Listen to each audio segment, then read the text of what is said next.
नमस्कार दोस्तों, आज की हमारी इस क्लास में आपका स्वागत है। आज हम पढ़ने जा रहे हैं एग्रीकल्चर इनकम। एग्रीकल्चर इनकम जो कि हमारी इनकम टैक्स एक्ट 1961 की सेक्शन 10(1) के अकॉर्डिंग एग्जम्प्टेड होती है। एग्रीकल्चर इनकम है जो हमारा उसका सेक्शन होता है सेक्शन 2 का 1A। हम बात करते हैं एग्रीकल्चर इनकम। एग्रीकल्चर इनकम हम उस इनकम को मानेंगे जो ये 3 तरह के हमारे पॉइंट्स होते हैं जिनके अकॉर्डिंग हमें जो इनकम होएगी उसको हम एग्रीकल्चर इनकम मानेंगे। सबसे पहले हमारा होता है रेंट रेशियो। रेंट जो कि हमारी एग्रीकल्चर लैंड होती है उससे जो हमें रेंट के रूप में इनकम होएगी उसको हम एग्रीकल्चर इनकम मानेंगे। सेकंड हमारा income from agriculture operations. Agriculture operations जो हम करते हैं एग्रीकल्चर लैंड के ऊपर, चाहे वो हमारे बेसिक ऑपरेशंस हो, चाहे हमारे वो सब्सिक्वेंट ऑपरेशंस हो, इन दोनों ऑपरेशन से जो हमारी इनकम होएगी वो भी हमारी एग्रीकल्चर इनकम होएगी। नंबर 3 पे आता है income from farm house. Agriculture land के ऊपर जो फार्म हाउस बनाए जाते हैं उन फार्म हाउस से जो रेंट के रूप में हमें रिसीव होता है उसको भी हम एग्रीकल्चर इनकम मानेंगे। जैसे हमारे पास फार्म हाउस है, हम उसको स्टोर रूम के रूप में यूज कर रहे हैं, हम वेयर हाउस के रूप में उसको यूज कर रहे हैं। इससे होने वाली जो इनकम होएगी वो हमारी एग्रीकल्चर इनकम मानी जाएगी। अब हम बात करते हैं कि जो फार्म हाउस है उनसे होने वाली कौन सी इनकम को हम ये मानेंगे कि भाई ये हमारी एग्रीकल्चर इनकम है।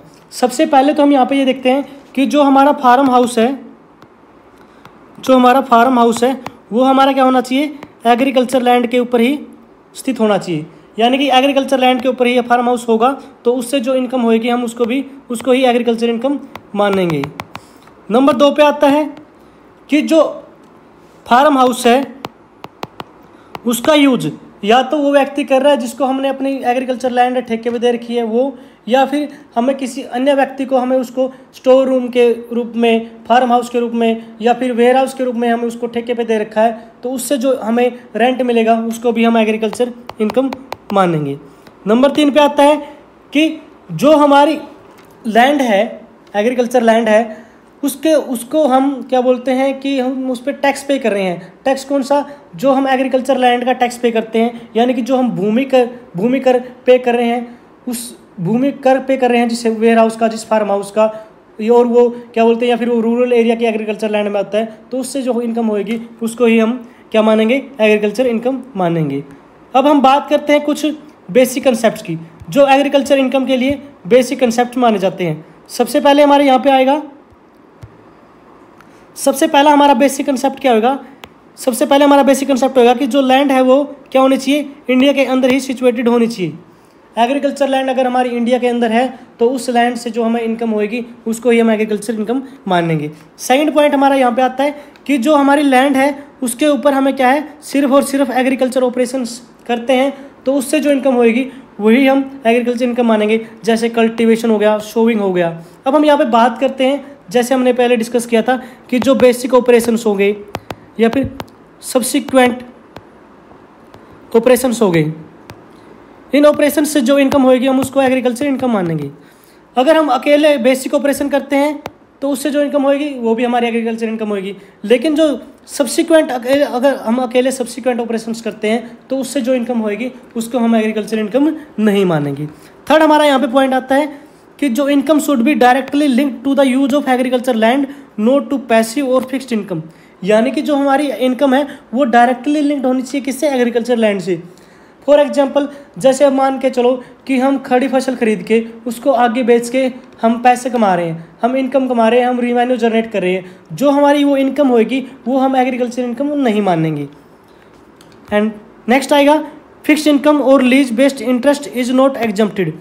यानी कि जो हम मान के चलो हमने एग्रीकल्चर जो हमारी लैंड थी वो हमने रेंट पे दे रखी है, या हमने फार्म हाउस जो रेंट पे दे रखा है, उससे जो इनकम हुई वो इनकम हमें क्या हुआ कि अभी जैसे अभी इनकम होगी, अभी हमें वो मिली नहीं, हमें वो कुछ टाइम पीरियड के बाद मिलेगी, तो उस पर जो इंटरेस्ट हम ले रहे हैं उस इंटरेस्ट को हम क्या है, एग्रीकल्चर इनकम नहीं मानेंगे।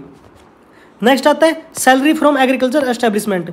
जैसे हम बात करते हैं कि जो हमारा फार्म हाउस का मैनेजर है उसको जो सैलरी के रूप में जो मिलेंगे उसको हम क्या है, एग्रीकल्चर इनकम नहीं मानेंगे। नेक्स्ट आता है इनकम फ्रॉम नर्सरी, सीडिंग्स ETC। जो नर्सरी होती है वहाँ पे क्या है कि सीडिंग की जाती है, जैसे फूल उगजाए जाते हैं, पेड़ उगजाए जाते हैं, यानी कि पेड़ बना के बेचे जाते हैं, जैसे हम बोले पौध बेची जाती है, उससे जो इनकम होएगी वो भी हमारी क्या होगी, एग्रीकल्चर इनकम होएगी। लास्ट आता है income from a farm house. जैसे हमने बात की थी कि जो फार्म हाउस से हमें रेंट के रूम में रिवेन्यू मिलेगा, इनकम मिलेगी, वो भी हमारी क्या आएगी, एग्रीकल्चर इनकम मानी जाएगी। सिर्फ कंडीशन ये है कि वो एग्रीकल्चर लैंड के ऊपर स्थित होना चाहिए और वो एग्रीकल्चर एक्टिविटी के लिए ही यूज़ होना चाहिए।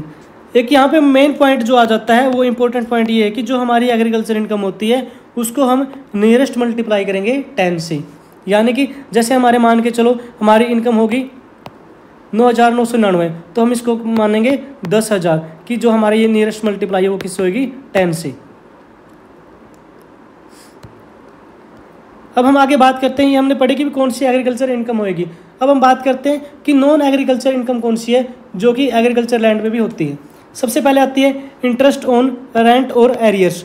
जैसा हमने पढ़ा था कि हमें किसी से रेंट लेना था, उसने टाइमली नहीं दिया, तो उससे अगर हम इंटरेस्ट ले रहे हैं तो वो भी हमारी एग्रीकल्चर इनकम नहीं होगी। नेक्स्ट आता है capital gain sale of urban land. जो अर्बन लैंड होती है उसको अगर हम सेल करते हैं तो वो भी हमारा क्या होगा, अगर कैपिटल गेन होएगा वो एग्रीकल्चर इनकम नहीं माना जाएगा। नेक्स्ट आता है income from non agriculture use of land. Income from non agriculture use of land, अगर हमारी जो एग्रीकल्चर लैंड है उसको अगर हम ऐसा यूज करें जो कि नॉन एग्रीकल्चर एक्टिविटी है तो उस इनकम को भी हम एग्रीकल्चर इनकम नहीं मानेंगे। नेक्स्ट आता है सैलरी फ्रॉम एग्रीकल्चर एस्टेब्लिशमेंट, यानी कि जो हमने पढ़ा था कि फार्म हाउस के जो मैनेजर को अगर सैलरी मिलती है तो उस सैलरी को भी हम एग्रीकल्चर इनकम नहीं मानेंगे। नेक्स्ट आता है lease rent from land used for non farming activities, कि हमारी जो एग्रीकल्चर लैंड के है अगर उसको हम नॉन फार्मिंग एक्टिविटी के लिए रेंट पे देते हैं, मान के चलो कि भी हमारे पास एग्रीकल्चर लैंड है और हमने वो लैंड को किसी को मैरिज के लिए हमने वो रेंट पे दे दिया कि भी, या फिर किसी जैसे मान के चलो हमने रैली के लिए किसी को हमने लैंड को रेंट पे दे दिया, तो उससे जो इनकम होगी उसको हम एग्रीकल्चर इनकम नहीं मानेंगे। नेक्स्ट आता है रॉयल्टी फ्रॉम लैंड, यानी कि royalty from land it means कि मान के चलो हम माइनिंग करते हैं, हम वहाँ से मिट्टी खोद के बेच रहे हैं, तो उससे जो इनकम होएगी उसको भी हम एग्रीकल्चर इनकम नहीं मानेंगे। नेक्स्ट आता है इनकम फ्रॉम फिशर्स, यानी कि हम अगर मछली पालन से जो इनकम होएगी वो भी हमारी एग्रीकल्चर इनकम नहीं मानी जाएगी। वाटर सप्लाई फॉर इरिगेशन, मान के चलो हमने ट्यूबवेल लगा रखा है और उससे हम पानी निकाल के वो पानी हम सेल कर रहे हैं, तो ये जो इनकम होएगी हमारी, ये हमारी एग्रीकल्चर इनकम नहीं मानी जाएगी। Income from dairy farming, income from poultry farming, dairy farming और पोल्ट्री फार्मिंग की या फिर फिशर्स की जो इनकम होएगी वो भी हमारी एग्रीकल्चर इनकम नहीं होगी, वो हमारी होगी नॉन एग्रीकल्चर इनकम।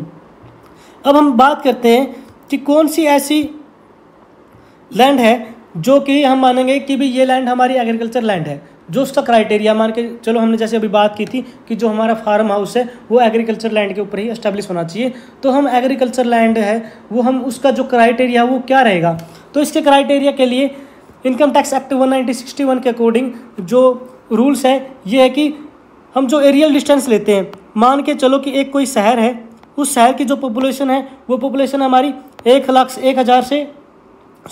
10,000 से क्या है कि 1 लाख तक पॉपुलेशन है, और उसके जो कंटेनमेंट एरिया है, मान के चलो जो म्यूनसिपल कमेटी है वहाँ से 2 किलोमीटर की रेंज में से बाहर की जो लैंड होगी वो हमारी क्या होगी, एग्रीकल्चर लैंड होगी।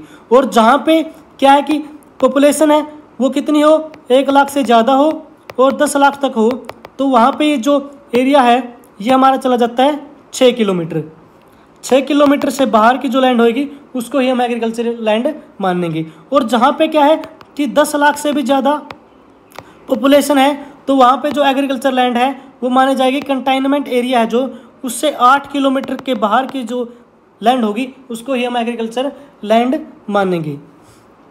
अब हम बात करते हैं यहाँ पे कि जो हमारी इनकम होएगी, एग्रीकल्चर इनकम होएगी और जो हमारी नॉन एग्रीकल्चर इनकम होएगी उसका परसेंटेज क्या है। कुछ रूल्स है जिनका परसेंटेज है कि हमारा क्या है कि मान के चलो हम चाय की खेती कर रहे हैं, ठीक है, हम रबड़ की खेती कर रहे हैं, तो उसमें जो हमारी होएगी परसेंटेज होएगा वो परसेंटेज हमारा इस प्रकार होएगा। अगर जो हम जो चाय की खेती कर रहे हैं, ठीक है, चाय में जो हमारा है ग्रोइंग एंड मैन्युफैक्चरिंग टी, इसको हम बोलेंगे इसमें अगर जो हमारी एग्रीकल्चर इनकम होगी वो हमारी होगी 60%, नॉन एग्रीकल्चर इनकम होगी वो हमारी होगी 40% होगी। इसको हम रूल 8 बोलते हैं, ये हमारा होगा rule 8। Growing and curing coffee, जो कॉफ़ी का होता है हमारा, उसमें क्या होगा, ये हमारा रूल होगा 7B का फर्स्ट। इसमें हमारी एग्रीकल्चर इनकम होगी 75% और हमारी ग्रोइंग ये नॉन एग्रीकल्चर इनकम होगी हमारी होगी 25%। अब हम बात करते हैं जब हम ग्रोइंग करेंगे एंड रोस्टिंग करते हैं, जिसको कॉफ़ी को मतलब कि हम उसको ऐसा बनाते हैं कि मार्केट फिट में बेचने के लिए अगर हम उसको करते हैं तो उसमें हमारी जो क्या है एग्रीकल्चर इनकम हमारी होगी 60% और जो हमारी नॉन एग्रीकल्चर इनकम होगी वो हमारी होगी 40%। और इसका जो हमारा इस नेक्स्ट आता है मैन्युफैक्चरिंग रबड़। रबड़ में हमारी क्या है एग्रीकल्चर इनकम होगी 65% और नॉन एग्रीकल्चर इनकम हमारी होगी 35%। और इसके लिए हम जैसे अगर हम बात करें, ये हमारा हो गया कि ग्रोइंग टी के लिए हमारा रूल 8 है, ग्रोइंग एंड क्यूरिंग कॉफ़ी के लिए हमारा रूल 7B1 है और हमारा कॉफ़ी के लिए जो रूल है वो हमारा रूल है 7 का B1 A1। उम्मीद करता हूँ आपको मैं ये समझ आ गई। हम अब बात करते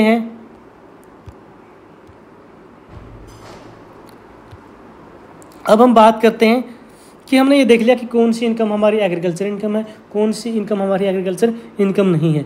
इसके बाद हम बात करते हैं, पहले हम बात करते हैं एक बार कि जो हमारे एग्रीकल्चर लॉस होते हैं, यानी कि जो हमारे एग्रीकल्चर इनकम हमें हुई नहीं एग्रीकल्चर लैंड से हमें जो लॉस होते हैं, उन लॉस को क्या हम सेट ऑफ कर सकते हैं, क्या हम उनको कैरी फॉरवर्ड कर सकते हैं, क्या हम एग्रीकल्चर इनकम से कोई अन्य हेड के जो लॉसेज है क्या हम उनको सेट ऑफ कर सकते हैं। तो हमारा यहाँ पे आएगा कि जो हमारी एग्रीकल्चर इनकम है उससे हम किसी भी अन्य हेड के लॉस को हम सेट ऑफ नहीं कर सकते और हमारे जो एग्रीकल्चर इनकम की जो हमारे लॉस है उसको हम सिर्फ और सिर्फ कैरी फॉरवर्ड कर सकते हैं और वो भी हम सिर्फ और सिर्फ एग्रीकल्चर इनकम से ही कितने सालों के लिए हम इसको नेक्स्ट 8 ईयर तक हम इसको कैरी फॉरवर्ड कर सकते हैं।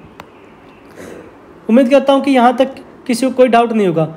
और जो हमारी एग्रीकल्चर इनकम है इसमें से हम अन्य किसी हेड के लॉस को हम कैरी फॉरवर्ड या फिर सेट ऑफ नहीं कर सकते। अब हमारा पॉइंट आता है partial integration of agriculture income with non agriculture income.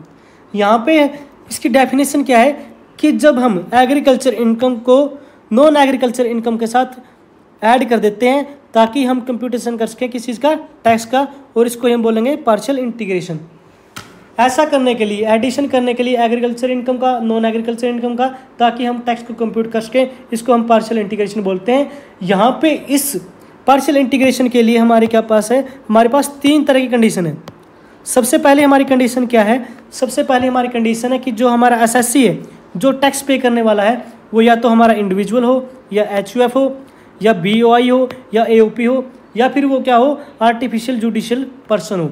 ये जो कंडीशन है यानी कि जो पार्शियल इंटीग्रेशन है, हम ना तो किसी फर्म का कर सकते ना ही किसी हम कंपनी का कर सकते, ये फर्म और कंपनी पे ये एप्लीकेबल नहीं होगा। सेकंड कंडीशन हमारी आती है पार्शियल इंटीग्रेशन के लिए, वो हमारी आती है कि जो नॉन एग्रीकल्चर इनकम है एसएससी की, वो इनकम क्या है बेसिक एग्जम्प्टेड लिमिट है उससे ज़्यादा होनी चाहिए। मान के चलो अगर हमारी बेसिक एग्जम्प्टेड लिमिट है 7 लाख है, तो अगर उसकी इनकम 7 लाख से ज़्यादा है तो ही हम क्या करेंगे, इस पर टैक्स लगाएंगे। नेक्स्ट आता है कि एग्रीकल्चर इनकम है वो क्या है हमारी होनी चाहिए 5,000 से ज़्यादा होनी चाहिए। अगर हमारी एग्रीकल्चर इनकम 5,000 से कम है तो हम पार्शियल इंटीग्रेशन नहीं कर सकते। अब हम बात करते हैं जो पार्शियल इंटीग्रेशन है उसके लिए हमारे पास जो स्टेप है, ये हमारे पास 4 स्टेप है। सबसे पहला स्टेप हमारा क्या है कि हम क्या करेंगे, कैलकुलेट करेंगे टैक्स को, जो हमारा एग्रीकल्चर इनकम होएगा और नॉन एग्रीकल्चर इनकम होएगा उसको विदाउट सेस, इन दोनों को हम जोड़ के एग्रीकल्चर इनकम को और नॉन एग्रीकल्चर इनकम को उसके ऊपर हम कैलकुलेट करेंगे टैक्स को। सेकंड हमारा स्टेप क्या आएगा, सेकंड स्टेप आएगा हम कैलकुलेट करेंगे टैक्स को किसके ऊपर, बेसिक एग्जम्प्टेड लिमिट के ऊपर और हमारी जो एग्रीकल्चर इनकम है उसके ऊपर। हम यहाँ पे जो मेन पॉइंट ये है कि हम अभी इसमें क्या करेंगे, हेल्थ एंड एजुकेशन सेल्स है, जो हमारा हेल्थ एंड एजुकेशन सेस है जो हमारा 4% है, ये हम इसमें अभी ऐड नहीं करेंगे, ना ही हम ऐड करेंगे फर्स्ट स्टेप में, ना ही हम ऐड करेंगे इसको सेकंड स्टेप में। और हम थर्ड स्टेप में क्या करेंगे, थर्ड स्टेप जो हमारा था उसमें हम फर्स्ट स्टेप को, जिसमें हमें एग्रीकल्चर इनकम और नॉन एग्रीकल्चर इनकम को ऐड करके जो हमने टैक्स निकाला था, टैक्स कैलकुलेट किया था। और सेकंड स्टेप में जो हमने किया था कि बेसिक एग्जम्प्ट लिमिट थी जो हमारी, वो उसमें हमने उस इनकम में ऐड करके हमने एग्रीकल्चर इनकम ऐड की थी, उसके ऊपर जो टैक्स कंप्यूट किया था उसको हम घटा देंगे। तो हमारे पास जो ये आ जाएगा इसको हम टैक्स पेबल बोलेंगे। और इसके ऊपर हम क्या करेंगे, फोर्थ स्टेप में हेल्थ एंड एजुकेशन सेस को हम ऐड कर देंगे। और जो हमारी इनकम आएगी वो हमारी क्या आएगी, टैक्स पेबल हो जाएगी हमारी, वो सॉरी टैक्स पेबल हो जाएगा हमारा वो जो भी वैल्यू आएगी। इसका अगर हम एक क्वेश्चन की बात करें तो हम इसका एक क्वेश्चन कर सकते हैं, एक एग्जांपल हम समझेंगे और उस एग्जांपल के हिसाब से हम देखेंगे कि हम कैसे कर सकते हैं। जैसे हमने ये स्टेप पढ़े हैं, अब यहीं पे हम बात करते हैं। मान के चलो एक पर्सन है राम, उसकी इनकम जो एग्रीकल्चर इनकम है वो है 2 लाख रुपए, ये उसकी एग्रीकल्चर इनकम है। और नॉन एग्रीकल्चर इनकम उसकी 7 लाख रुपए। ठीक है, इस व्यक्ति की टोटल इनकम कितनी होगी, 9 लाख रुपए। पहला स्टेप हमारा क्या कहता है, पहला कहता है कैलकुलेट करो टैक्स को एग्रीकल्चर इनकम के ऊपर, नॉन एग्रीकल्चर इनकम के ऊपर विदाउट सेस। अगर इसकी 9 लाख रुपए इनकम है तो इस पर हमारा टैक्स क्या आएगा, हमारा 2.5 लाख रुपए तक तो नील हो जाएगा, नील हो जाएगा। ठीक है, और हमारा क्या है फिर 2.5 से 5 तक हमारा 5 लाख तक हमारा क्या होगा, 5% होएगा, जो कि कितना आएगा 12,500। और 5 लाख से इसकी 9 लाख इनकम है टोटल, तो 5 लाख से 9 लाख रुपए तक हमारे हो गए 4 लाख रुपए। इस पर हमारा 20% हमारा कितना हो जाएगा, 80,000 रुपये आ जाएगा। ये हमारी टोटल इनकम होगी, ये हमारी टोटल इनकम हो जाएगी 92,500 रुपये। ये हमारा हो गया फर्स्ट स्टेप। अब हम करते हैं सेकंड स्टेप। सेकंड स्टेप क्या कहता है कि जो बेसिक एग्जम्पशन लिमिट है, बेसिक एग्जम्पशन लिमिट है 2.5 लाख रुपए और एग्रीकल्चर इनकम कितनी थी 2 लाख रुपए। 2 लाख ये हो गए 4.5 लाख रुपए, 4,50,000 रुपये। इसके ऊपर हम टैक्स निकालेंगे तो क्या है 2.5 लाख तक नील है, रहेगा कितना 2 लाख। 2 लाख पे हम कितना कैलकुलेट करेंगे 5%, ये हमारा कितना आ जाएगा 10,000 रुपये। ये हो गया हमारा सेकंड स्टेप। अब थर्ड स्टेप क्या है कि फर्स्ट स्टेप में से सेकंड स्टेप हम लेस कर देंगे, यानी कि 92,000, ये हो गया हमारा थर्ड स्टेप। 92,500 में से हम 10,000 लेस कर देंगे, ये हमारा बच जाएगा 82,500। और हमारा जो फोर्थ स्टेप यहाँ पे आता है कि हम इसके अंदर क्या करेंगे, अब हेल्थ एंड एजुकेशन सेस है जो हमारा 4%, उसको हम इसमें ऐड कर देंगे। और इसका जो 4% वो हमारा होएगा, 4% इसका हमारा होएगा 3,300 रुपये।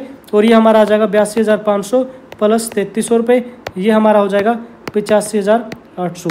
ये हमें टैक्स पेबल होगा हमारा ये। ठीक है, ये हमारा माना जाएगा टोटल टैक्स पेबल। उम्मीद करता हूँ मैं आपको ये समझ में आया होगा, बहुत ही आसान पॉइंट है जी। ठीक है, अब हम अगर ब्रीफ में थोड़ी सी बात करें तो कुछ पॉइंट्स ऐसे हैं जो कि हमने जैसे कंडीशंस पढ़ी थी, हमने बात की कि भाई हमारी जो एग्रीकल्चर इनकम है, ठीक है, उसके हमारे जो बेसिक कंसेप्ट वो भी पढ़ लिए। और कौन सी हमारी एग्रीकल्चर इनकम मानी जाएगी, चाहे वो हमें रेंट के रूप में रिसीव हुई हो, चाहे फिर हमने क्या एग्रीकल्चर लैंड के ऊपर हमने एग्रीकल्चर ऑपरेशन की हो, चाहे वो हमारे बेसिक ऑपरेशन हो, सब्सिक्वेंट ऑपरेशन हो, दोनों से मिलकर भी हमारी क्या है एग्रीकल्चर इनकम मानी जाएगी। लेकिन जो हमारे सब्सिक्वेंट ऑपरेशन, अगर हम अकेले सब्सिक्वेंट ऑपरेशन करते हैं उससे जो इनकम होगी वो हम एग्रीकल्चर इनकम नहीं मानेंगे। और उसके बाद हम बात करते हैं इनकम फ्रॉम फार्म हाउस, जो फार्म हाउस से हमें इनकम मिलती है उसको भी हम एग्रीकल्चर इनकम बोलते हैं।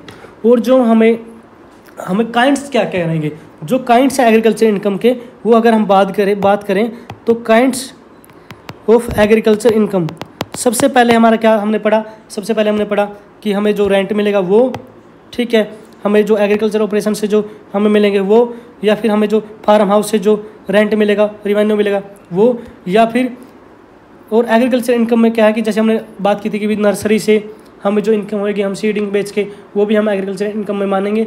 और जो हम क्या है कि हम ऐसा प्रोड्यूस कर रहे हैं, जैसे हमने बात की थी कि कॉफ़ी को अगर हम प्रॉपरली तैयार करके, या फिर जैसे हम तम्बाकू को तैयार करके मार्केट के लिए फिट करके हम अगर उसको बेच के अगर इनकम जो कमा रहे हैं उसको भी हम एग्रीकल्चर इनकम बोलेंगे। उम्मीद करता हूँ कि आप सभी को ये पॉइंट्स से जो समझ में आए होंगे। और अगर किसी का कोई भी क्वेरीज है और इनकम टैक्स में आपको लगता है कि भी हमें ये टॉपिक पहले करना है, तो आप वो कमेंट बॉक्स में लिख सकते हैं। बहुत बहुत धन्यवाद आप सभी का, बने रहिए और